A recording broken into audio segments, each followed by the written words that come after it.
Now, I do trust that you're having a wonderful weekend. Thank you so much for making time for the program tonight. This is Look Up Weekend. My name is Brian Amwai. Our sign language interpreter tonight is Philista Adundo. These are the top stories tonight.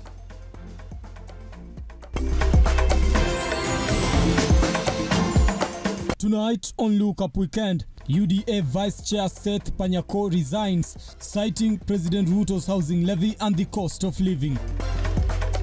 Also tonight, Deputy President Rigathi Gachagua meets Jubilee Party faction led by Kanini Kega over the party's leadership.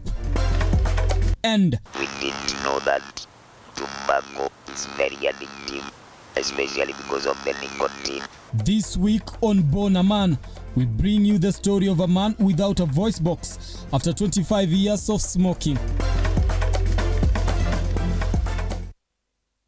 All right, now thank you once again for making time for the program tonight and trusting us to bring you up to date with everything that is making headlines across the country.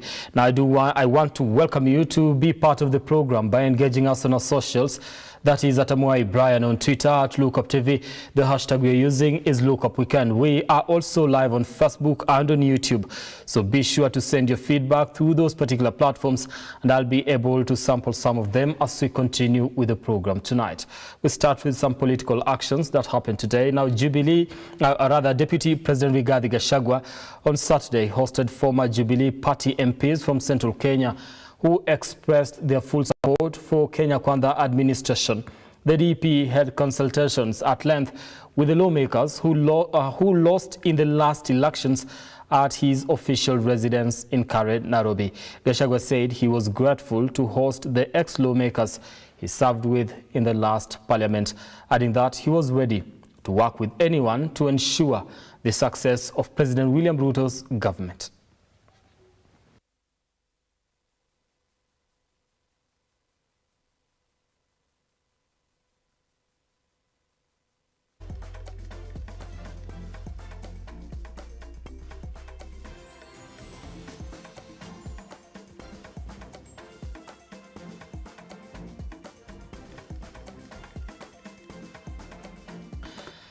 Away from that, the Independent Policing Oversight Authority has opened a probe into the killing of 6 people during a confrontation with police officers at Isebania Police Station in Migori on Thursday.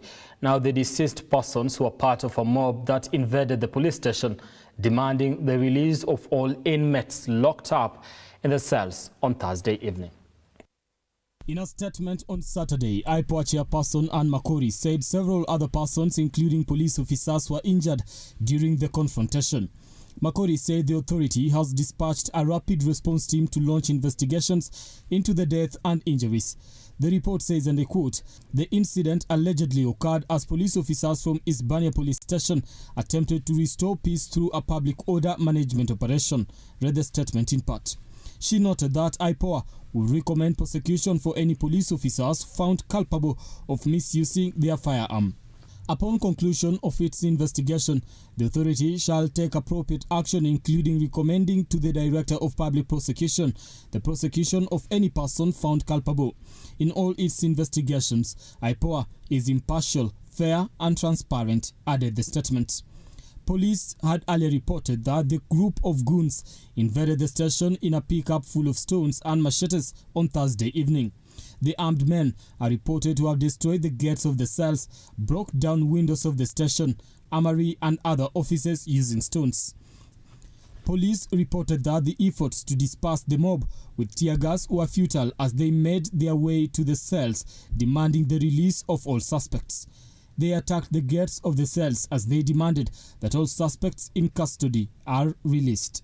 The security officers said they were forced to use live ammunition after the thugs attempted to release the inmates. Brian Amwai, Lookuptv, Nairobi. Now, Cabinet Secretary Ezekiel Mashogu has said that the government has disbursed 28 billion shillings to public schools set to be distributed next week.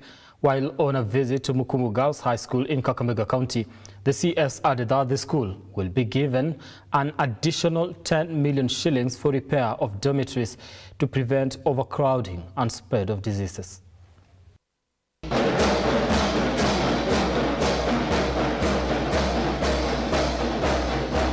We have been able now to deal with the kind of problem that we had in this school. One was the water problem, because we said, and it is being done, that we have to make sure that our water has to be properly treated. We also gave a borehole, which government has been able to drill in this particular school. The county government and the national government is making sure that that particular water is properly treated, not only for the school, but even for the community around. We also did come up with a new headmistress. She's here, very competent, very able, performing so well. And get you me, this particular school, the performance is going to be better than it has been ever over the years. So the problem, as far as we are concerned, is totally sorted out. We also donated a machine, and we thank the company which donated the water purifier machine. And you have seen I've commissioned that particular machine today. So once you drink the water from the purifier machine, that is good water for human consumption.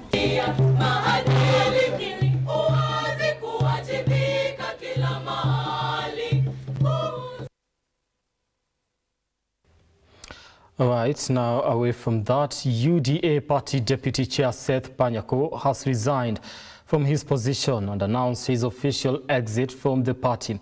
Panyako says this move has been necessitated by his strong opposition to the Finance Bill 2023 and the proposed 3% housing levy advanced by the Kenya Kwanza government. Now his exit leaves many questions hanging over the controversial Finance Bill and housing levy that President William Ruto is adamant must go through despite increased voices of concern from different stakeholders. Henry Tende now files.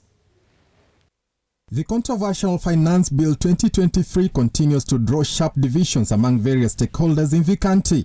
The bill, which proposes an increase in taxes levied on a number of products, has now stirred storm inside the ruling party UDA, with the party's deputy chair Seth Panyako announcing his official exit from the party.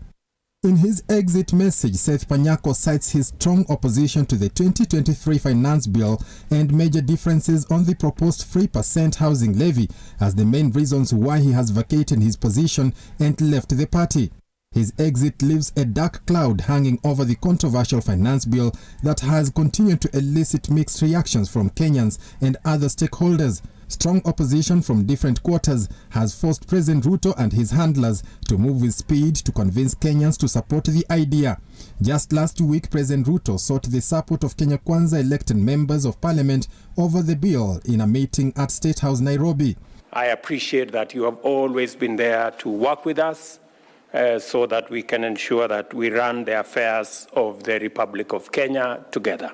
The elected members in our coalition are the backbone of our programs and our governance. On Thursday, Housing Principal Secretary Charles Hinga had a rough time selling the housing levy proposal to Kenyans in continued efforts to popularize the bill. How can you talk about sustainability unless it is just theoretical when you have got such high income inequalities and mushrooming slums in a country? How sustainable is that? You see, today, this country, we have got over 1,400 informal settlements in this country and growing. So how do you talk about sustainability? With that 2050 figure we are talking about, where 50% of our population will be living in our urban areas, where do you think they're going to live? Leader of majority in the National Assembly, Kimani Ichung'wah, also urging the public to support the head of state in his bid to deliver on pre-election promises. Kenyans are giving all manner of views, and some from where we sit may look ignorant, some may look like they are basically discussions out of lack of knowledge of the issues that are before us. But the big question then for us as legislators is, do the people feel that you listened to them, you took their views and their perspective into account? Even as the national government works tirelessly to have the finance bill supported, the bill has continued to receive bashing from a section of Kenyans, the opposition and other stakeholders. manufacturing, we agree that we should support manufacturing 100%.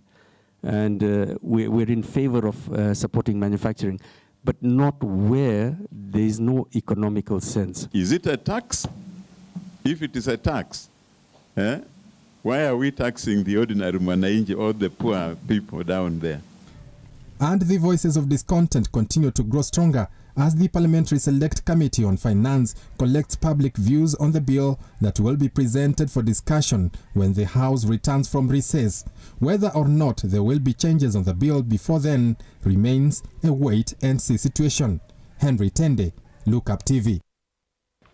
Now to the counties, a section of Siaya residents have raised concern over the ongoing conflict between Governor James Orengo and his deputy William Oduol. Now speaking in Kadenge Central Alego Ward, after a consultative meeting, the residents have called on ODM leaders to intervene while backing the Oduol's allegations over what they term as laxity by the county assembly on their oversight role. Mimi ni mzaliwa hapa Kadenge. Na sisi tunasema hii uchaguzi ambao ilikuja katikati ya William Oduol na James Orengo alikuwa sympathy ya William Oduol tulifanyia ndio akachagua wawili. Sasa kama inasemekana pesa inaibwa Siaya na Oduol anasemekana hii pesa ni ya wananchi, ikikosekana kama wanasema wana impeach Oduol, sisi tutaenda barabarani ni kusema kama kwamba Oduol waenda na Orengo yake. Orengo hata baki na William atoke. The issue of impeachment is null and void. We cannot support that. Because this is a guy that was elected to work together with James Orengo. Yeah. And he must work because he was not appointed. He was elected with the people of Kenya, the people of the people of Kadenge. We elected these two guys to go and work together. Why? He should not be impeached. And if the Oduol is to be impeached, then they should come and install the common mwananchi. Hii kazi saizi deputy anafanya kwa sababu ya uzembe ya MCA. Hili ilikuwa ni MCA wangekuwa wanalalamika pesa inapotea. Wamenyamaza kwa sababu hao ndio moja wao wale wanaokula pesa ya Kwa hivyo tunataka dunia ijue Oduol ni sisi ndio tulimpeleka pale ili aende atuchungie mali za pale, watu wapate madawa kwa hospitali, kazi zitimize vile zinavyofanyika. Haiwezi kafanyika kama pesa zinaporwa. Now from Siaya, we go to Kakamega. Grief has engulfed Bukondi village in Kakamega County after 2 miners were buried in a 100-foot deep gold mining pit. Now confirming the incident, Deputy Governor Ayub Savula has cautioned workers to be vigilant, especially during the rainy season.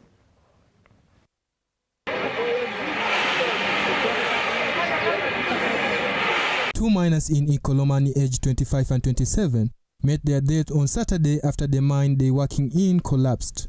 The two are among 11 mine workers who went missing after the tragedy. Hawa vijana walikuwa wakichimba. Na wakati walikuwa wakichimba, hiyo mawe iliporomoka. Wakati iliporomoka, ikashika wale vijana wawili. Mmoja ndio alionekana, lakini huyu mwingine hakuonekana. Ikamfunika kabisa. Jana wakajaribu wakatoa moja. Na yule mwingine hawangeweza kutoa kwa sababu alikuwa amefunikwa kabisa. The miners are now calling on the government to assist in getting specialized mining machinery to prevent further disasters. Kakamega Deputy Governor Ayub Savula, of who visited the scene of the incident, cautioned the miners in that area to exercise caution during their mining operations, particularly in this period of heavy rainfall. Serikali imetutelekeza, inabidi tujitoe muhanga twende tutafute kwa sababu sisi ndio future ya kesho. Na kama hawatatusaidia na hata wakisema wanataka kufunga, biashara itakuwa imeisha. Walituambia watatuletea mashule ambayo itatufunza kazi. Hizo ambazo wanatuambia haziko. Na ukienda hata stakabadhi vyombo vya kutumia kwa shule hakuna. Ukikuja hapa mashini za kuchimba hiyo, kama hawataki tuchimbe sisi wote manual, tutatoa wapi? The bodies of 2 victims were moved to Kakamega mortuary for the autopsy as family starts burials arrangements. Reporting for Lookuptv, I am Achi Matumona. All right, now that story by Archie takes us to our first break here on Lookup Weekend. Continue engaging us on our socials at Amwai Brian on Twitter at Lookuptv. The hashtag we are using is Lookup Weekend. We are also live on Facebook and on YouTube. Be sure to send your feedback through those particular social platforms. Tell us exactly where you are watching us from, what do you think about the stories we are running today, and also I'll be able to sample some of your feedback in the course of this bulletin. All right, we take that short break. Don't go too far. Be back with much more, including our feature, Bonaman.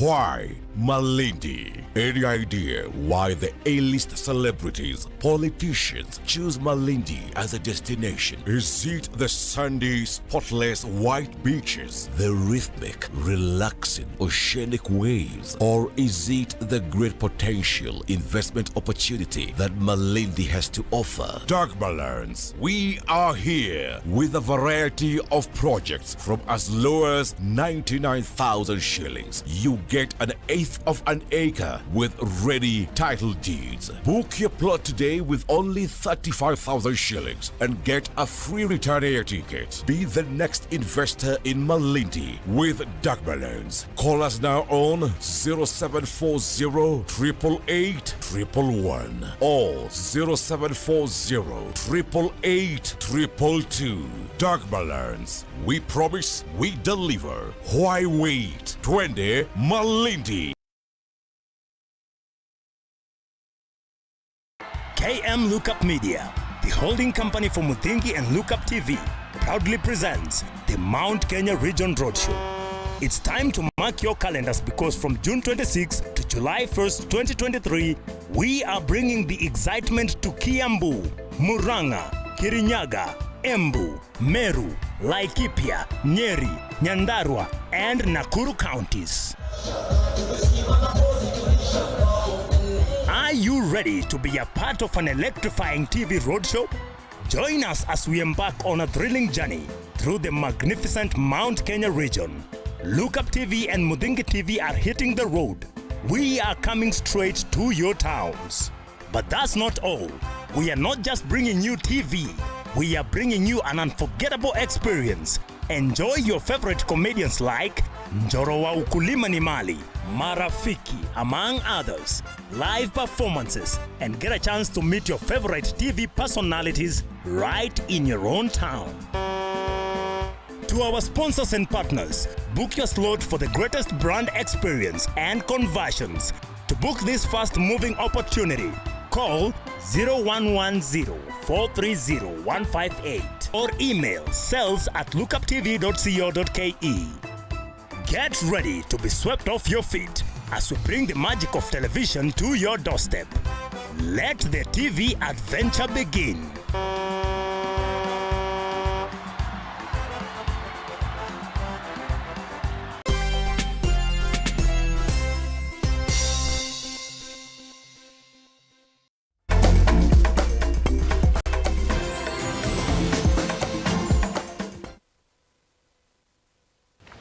All right, thank you so much for staying with us here on the program. Let's continue updating you with the news now. Over 1,200 schoolgirls in Samburu County have received reusable sanitary pads as the world marks the International Menstrual Health Hygiene Day. Now addressing female students at Wamba Girls High School, the Samburu project leader noted that many girls were missing school during menses, leading to poor performance. Now the foundation now aims to create more awareness on reproductive health. Menstruation is a natural and a unique process in a woman's life, but it has been perceived as a shameful period that many shun from talking about. To change the narrative, World Menstrual Celebration was marked at Mwamba Girls High School in Samburu. This celebration providing an opportunity for the society and more specifically young women to receive education on reproductive health. We are conducting a very exciting menstrual hygiene program here at Wamba Girls School in Wamba. I think we have 1,200 to 1,500 girls. It's hard to say because we had more to show up than we expected, but it's very exciting that we have 12 schools here, and we are celebrating International Menstrual Hygiene Day with the girls here in Samburu. So each girl has received very personalized menstrual hygiene education so that they understand the process that's happening to their bodies, so they're not frightened or they're prepared for what's coming.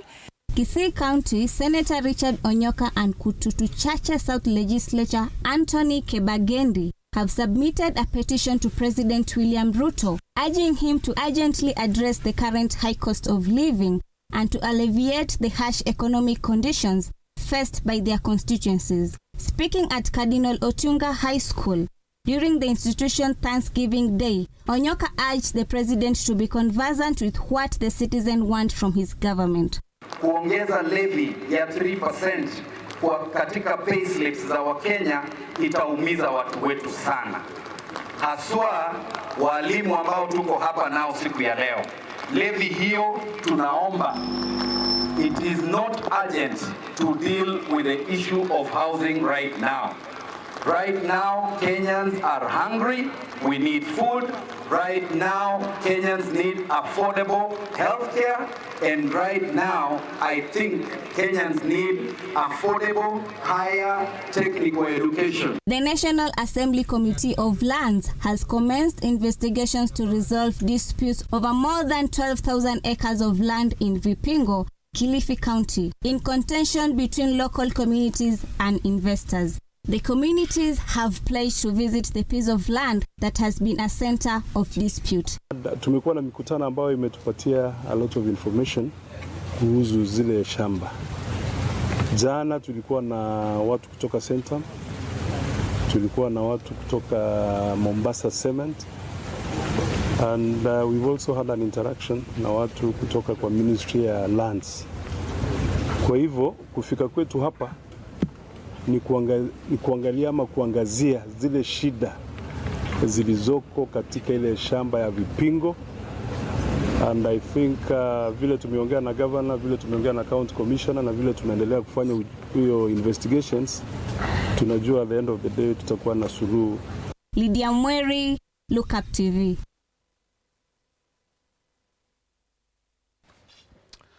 All right, now to our feature tonight. Imagine waking up one day and you are unable to speak because you have lost your voice box. Now, strange as it seems, this is the life of Robert Mwangi, a man who smoked tobacco for 25 years and was diagnosed with larynx cancer.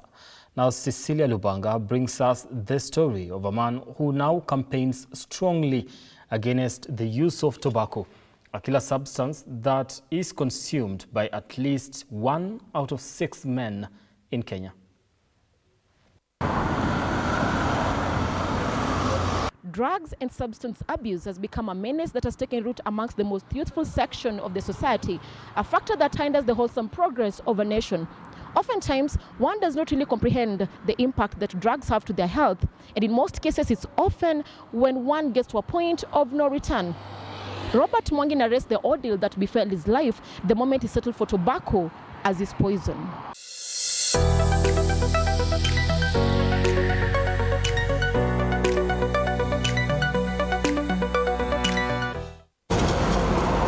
No one will disagree that it is pain that makes a human being. It is either we are trying to run away from it or coming up both ways to manage it. It is a different case though when you know that your pain is self-inflicted. Robert Mwangi reflects on days when he will talk all day long without limits, laugh at jokes and respond without having to attach an enabling device for him to do what is natural: talk. Mwangi now speaks with the aid of an artificial larynx that he places under his chin so that he is heard by whoever engages him. He says it was due to peer pressure that he found himself using tobacco. A habit that started with 1 cigarette saw him puff through 20 sticks a day drawing him closer to his grave than he realized as days and years went by. During our days, we thought that smoking was the in thing. We thought smoking would even make you get a girlfriend or something like that because you are a man of a class. And we didn't know that tobacco is very addictive, especially because of the nicotine that is in tobacco.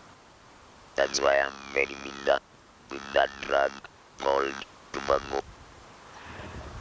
And I believe if it wasn't for tobacco, I would still be having my voice. All this time, I never knew that tobacco is a dangerous drug until I was diagnosed with voice box cancer. The pain he went through, he says, the worst he has ever experienced. One that still sends shivers down his spine when he remembers. My lowest time as a man was when I was going through a lot of pain during the radiotherapy sessions. That was the year 2003. I was subjected to 33 radiotherapy sessions to try for the doctors to try and clear the cancer cells which were on my throat. I went through a lot of pain. My tongue was full of sores because of the radiation. I remember for a period of 2.5 years, between 2003 and 2006, I lost saliva in my mouth. I could only lubricate my mouth by sipping water. I believe that was my lowest moment, which made me regret the first cigarette I smoked when I was in secondary school. I regretted so much that I prayed to God to spare my life so that I can campaign against tobacco use and help other young people or other men stop using these products. Managing his condition wasn't a walk in the park either. He watched helplessly as he burnt over 5 million shillings on treatment, money that cost him a lifetime of investment. The money I spent and the pain is not worth starting to smoke at all. That money was enough to buy myself even a plot and even put up a house. So I regret having started smoking in the first place. Living a life of regret altogether, with a sigh of relief written all over his entire demeanor, he holds several titles under his belt that have gone an extra mile to give his new life a purpose. As a cancer survivor, an addiction counselor, a motivational speaker, an author and a campaigner against tobacco, he continues to transform lives in many ways. There are very many that call me and tell me they heard me through the media and they heard my story, and some of them tell me they stopped forthwith using tobacco products. But again, I may not even concentrate so much on the number of people I've been able to talk to, and I've been able to make them change their habit of using tobacco products. My belief is, if I can only change one person, that has always been my target. If I'm able to transform 2 people, then that one I consider it to be a bonus. When I change one person, then he also goes and changes another one. That is the only way we are going to help this country. 1 in every 12 Kenyans aged 15 to 65 years are currently using tobacco, a majority being men. This is in accordance with the 2022 National Survey on the status of drug and substance abuse in Kenya. Even as the government is making efforts to cut on drug and substance abuse, Robert Mwangi can only remain hopeful that a majority of men who use tobacco understand the magnitude of the damage they are causing on themselves. Let me tell whoever is a smoker outside there, or a tobacco user, any tobacco product damages your health.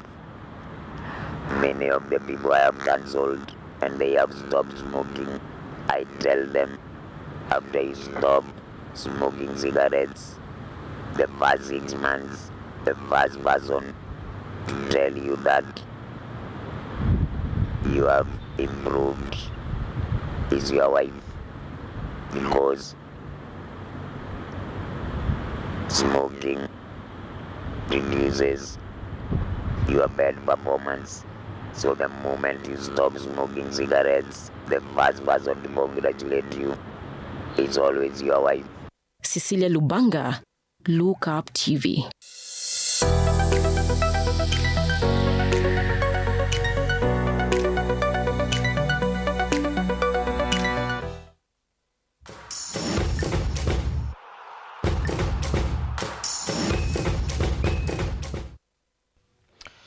All right, now let's get sporty tonight. Africa and Commonwealth champion Ferdinand Omanyala is set to face off a stiff competition tomorrow in 100-meter sprint in Rabat, Morocco. Omanyala will be competing against the reigning world champion Fred Curley, former 100 meters world champion Johan Blake, among others.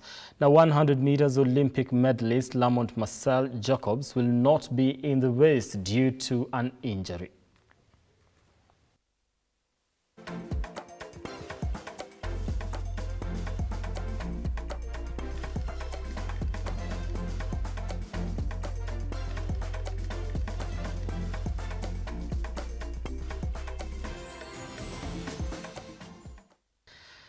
Okay, now away from that, our parents have been encouraged to support their children football foundation alongside academics. Now speaking during the Football Kenya Federation Nairobi Elite Youth League matches at Jamhuri High School in Nairobi, Express Soccer Academy head coach Leonard Odipo advised parents to support their children football, now talent alongside education, in order to produce wholesome young adults who are competitive in all sectors.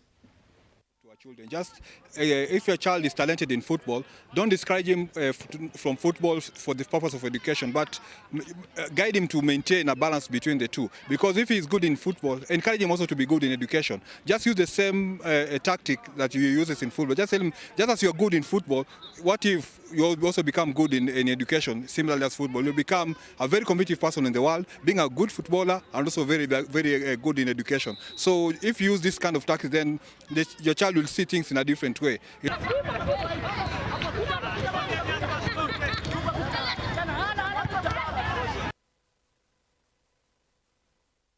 Now, Ulinzi Stars settled for a 1-1 draw with Police FC in the 31st FKF Premier League clash played at the Nyayo National Stadium. Now, Ulinzi Stars are currently in position 8 with 45 points, while Police FC are holding position 4 with 57 points.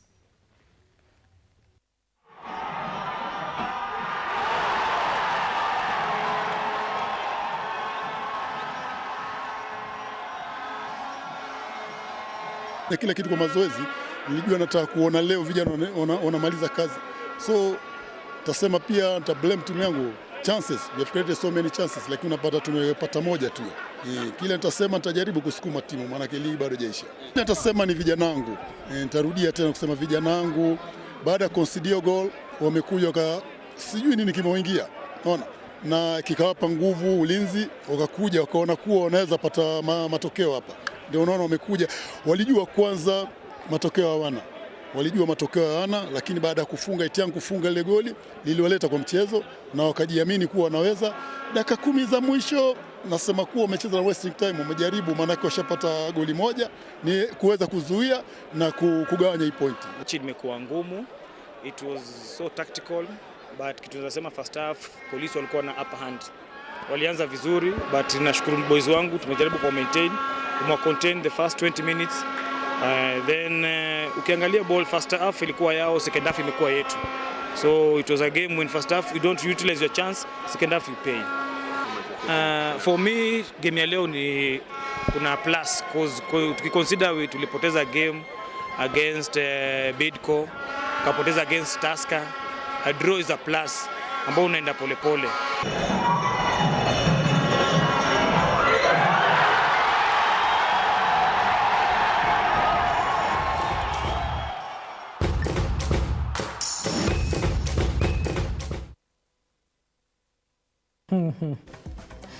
All right, we've come to the end of our bulletin tonight. I just want to remind you that the champions of the Bundesliga have been crowned tonight. I believe that is Bayern Munich, right, Jeremy?